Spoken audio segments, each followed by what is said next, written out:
and the most powerful crime family in America for 19 years. The FBI never convicted him of a single major crime. While other mob bosses made headlines and got prison time, Carlo Gambino stayed in the shadows and died in his own bed a multimillionaire. This is how the quiet Don built an empire. Early life. Carlo Gambino was born August 24, 1902, in Palermo, Sicily. His family was already tied to the Sicilian Mafia, or Cosa Nostra. At 19, he illegally entered the U.S. in 1921 during Prohibition. He started as a small-time bootlegger and thief in Brooklyn. Young Gambino wasn't flashy. He was short, quiet, and paid attention. That would become his trademark. By the 1930s he'd joined the Mangano crime family, one of New York's 5 families. He kept his head down during the bloody Castellamarese War and made alliances with key figures like Lucky Luciano and Meyer Lansky. Rise to power. The big move came in 1957. The boss of his family, Albert the Mad Hatter Anastasia,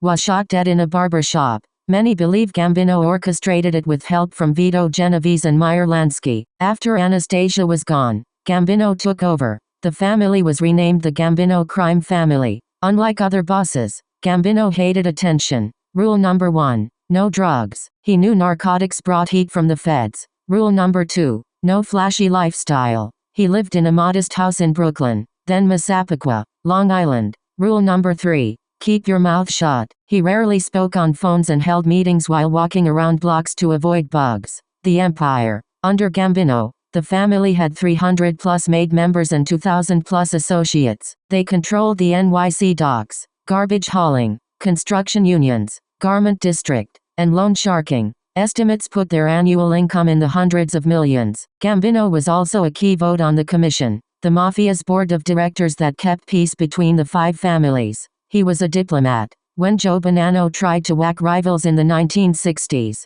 Gambino helped force him into retirement instead of starting a war. He preferred money over bloodshed. The FBI tapped his phones for years and got almost nothing. Agents called him the most difficult mob target they had. He was arrested a few times but never did serious time. The biggest case against him was a 1970 deportation order, but he died before it happened. Death and legacy. Carlo Gambino died of a heart attack on October 15, 1976, age 74. Thousands attended his funeral. He'd handpicked his brother-in-law Paul Castellano to succeed him, skipping over his violent underboss Aniello Delacroce. That decision later led to John Gotti killing Castellano in 1985. Gambino's legacy. He proved you could run a massive criminal empire without the ego. The Gambino family is still considered the strongest of the 5 families today. The FBI says his low-key, business-first model changed how the Mafia operated. Outro. So was Carlo Gambino a criminal mastermind or just lucky?